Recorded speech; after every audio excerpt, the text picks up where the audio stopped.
New York Fashion Week is happening right now, and an unexpected thing on the runway is not oversized clothing or any sort of new weird fashion trend, but actually political imagery. So we talked about this together on the show recently, on the main show, when we were talking about Gemna Zvalia, the lead designer for Vitamins, or how do you say it? Vêtements. Vêtements. I think it was Balenciaga. No, I know, but he was a designer for Vêtements. That's how he became famous. And then on the Balenciaga runway show in Paris, he showcased the Bernie Sanders collection, which was hilarious. That Bernie Sanders even addressed. He was like, I don't know what's going on. I don't know why they're using my campaign logo, but good on them. And now we're seeing even more of that in New York Fashion Week with designers using, you know, the Make America Great Again logo, where they're doing Make America New York. I don't even know what kind of political image, political statement that's supposed to be making. I totally get it. Make America New York. Okay. I love New York. Yeah, and then but they like had New York scratched off, which is weird. And then Donald Trump is from New York technically, so I don't know what the hell that was going for. But then my favorite is the T-shirt that says "Girls just want to have fundamental rights," which is, I think that's a hilarious. I love puns, I do, and I love it especially when puns are activated for you know, some sort of political activism, and I think that's hilarious. You're it's a punny guy. Yeah, I'm a punny dude. Real punny.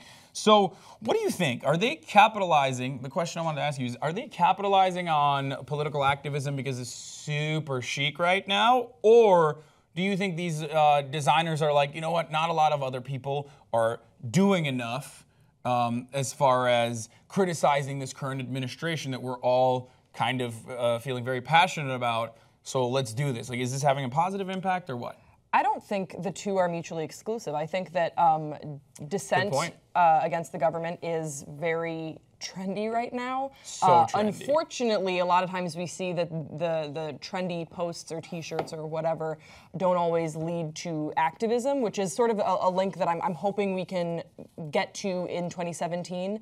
But I also think that designers, the creatives of the world, want to make a statement in the same way that we were talking about sort of the Grammys yesterday were quite political.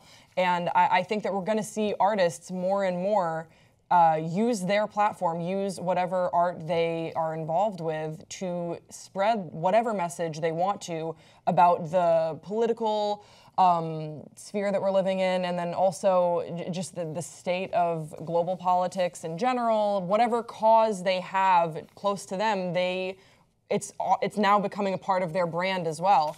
And then, what was the other thing I was going to say about this? I think that was it. I think that was pretty much it. I think that they're sort of intrinsically tied together. That it's cool, and then it is also a natural vessel or a natural sort of conduit for their art.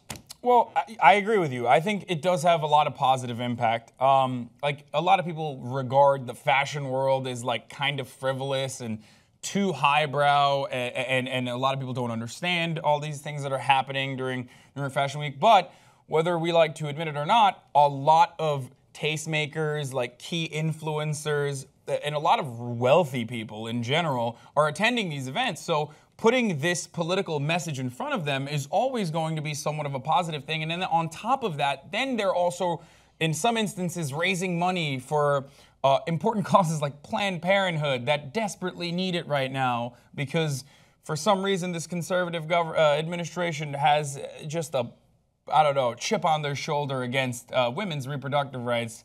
I don't really understand it, even though Planned Parenthood doesn't necessarily exclusively provide abortions and sell fetuses like you may or may not think, and largely is a very important and affordable tool for both men and women to find reproductive services in areas of need. That's 97% of what they actually do, from STD checks to education to I don't know. So what I'm hearing from you is that Planned Parenthood should definitely have more merch outlining what they do, because there's a lot of misinformation. No, well, technically, yes. It's actually not a bad idea, right? I'm not saying that, but no. But what I was talking about is like they gave out buttons at the Fashion Council of Women, I think, that said "Fashion Stands with Planned Parenthood," and they are raising a lot of money, and awareness is really awareness is important when it comes to these sort of issues.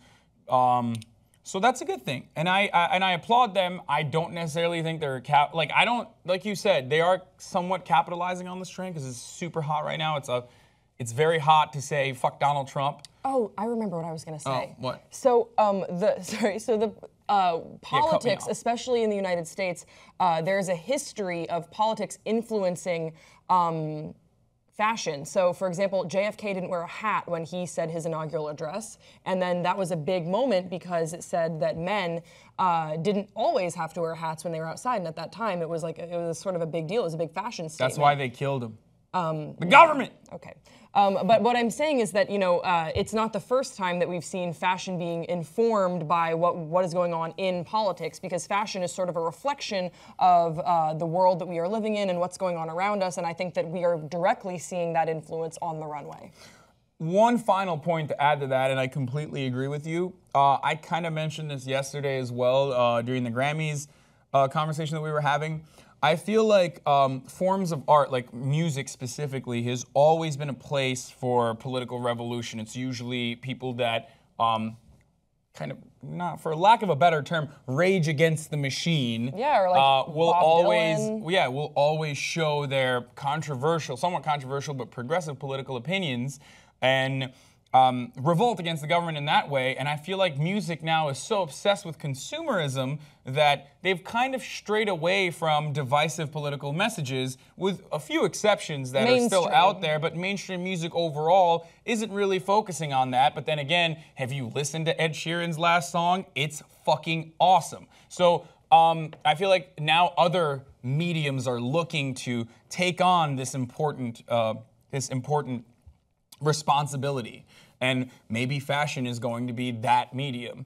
And I'm fully on board with it because I love fashion. So that's awesome that my two interests are colliding into one.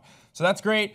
So I guess what I'm basically trying to say is, like, hire me for your runways, and also, I model on my Instagram. It's not a big deal. But on that note, we want to hear from you guys. Do you think it's frivolous or great that the fashion industry is tackling political commentary? Don't forget to like us and subscribe to us on Pop Trigger. I'm Hasan Piker, this is Grace Baldridge, and we'll see you next time.